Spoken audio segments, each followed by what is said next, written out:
합당한 생산적 예산이라는 점을 분명히 말씀드립니다. 이상입니다.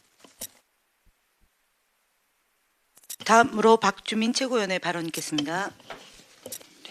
나경원 원내대표가 고발된 지 거의 7개월 만에 검찰 조사를 받았습니다. 그러나 국회의원이 국회법 위반에 대해서까지도 면책특권을 가지고 있는 것처럼 다른 자유한국당 의원들은 경찰 조사에도 불응했고 검찰 조사에도 불응하고 있습니다. 나경원 원내대표가 검찰에 출석하면서 지난주에 미리 검찰에 제출한 의견서가 언론에 보도되어 화제가 되고 있습니다. 이 의견서에서 나 원내대표는 패스트트랙 지정 당시 자한당 의원들이 최입의 의원실의 문을 잠그거나 쇼파로 문을 막는 방법으로 최입의 의원이 의원실 밖으로 나서지 못하게 한 행위는 최입의 의원이 젊고 건장하기에 감금이 될 수 없으며 심지어 안에서 빵을 나눠 먹거나 마술쇼를 보면서 화기애애했다고 주장했다고 합니다.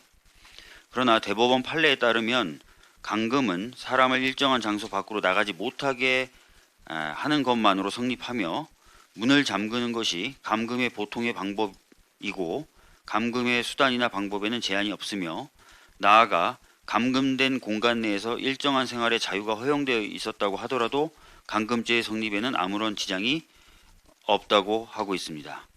이런 대법원 판례에 비추어 보면 당시 자한당 의원들이 최입의 의원실에 문을 잠그고 쇼파 등으로 문을 막아선 행위는 당연히 감금에 해당하며 설사 안에서 빵을 나눠 먹거나 마술쇼를 보았다고 하더라도 감금죄가 성립하는 데는 아무런 문제가 없습니다. 또 이 의견서에서 나 원내대표는 당시 의안과 팩스로 들어온 서류를 훼손한 것에 대해 공식 서류가 아니므로 위법하지 않다고 주장했다고 합니다. 대법원 판례에 따르면 공용서류, 무효죄의 공용서류는 정식 절차를 밟아 접수되었는가 혹은 완성되어 효력이 있는가의 여부를 전혀 묻지 않습니다. 그러므로 팩스로 의안가에 도달한 문서는 정식으로 접수되었든지 아니면 접수를 해야 할 상태이었든지를 묻지 않고 공용서류에 해당한다고 봐야 하며 이를 훼손한 자한당 의원들의 행위는 공용서류 무효죄에 해당한다 할 것입니다.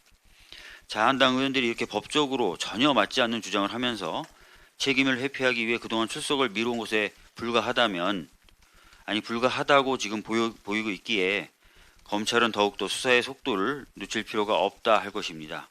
검찰은 나 원내대표의 출석 그리고 의견서 접수를 계기로 오히려 더욱더 수사에 박차를 가해 신속하게 결론을 내려야 할 것입니다. 어제 검찰개혁특위에서는 법무부와 함께한 당정회의를 통해서 검찰개혁 진행 상황에 대한 점검을 했습니다. 검찰의 직접 수사의 대폭 축소, 수사 관행 개선 법령의 실효성 확보, 검사의 이의제기 제도의 실효성 확보, 변호인의 변론권 강화 등에 대해서 심도 있는 토론을 나눴습니다.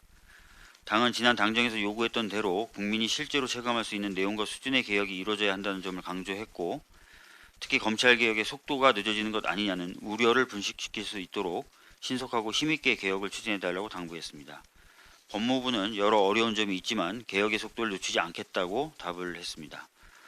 그러나 가장 근본적인 검찰개혁은 국회의 책임 하에 있습니다. 검찰개혁을 위해서 공수처 설치 법안, 검경수사권 조정 관련 법안 등을 신속하게 처리해야 합니다. 저희 더불어민주당은 이런 법들을 정말 신속하게 그리고 단호하게 처리해서 국민들이 실망하지 않는 검찰개혁을 이뤄내도록 하겠습니다. 이상입니다.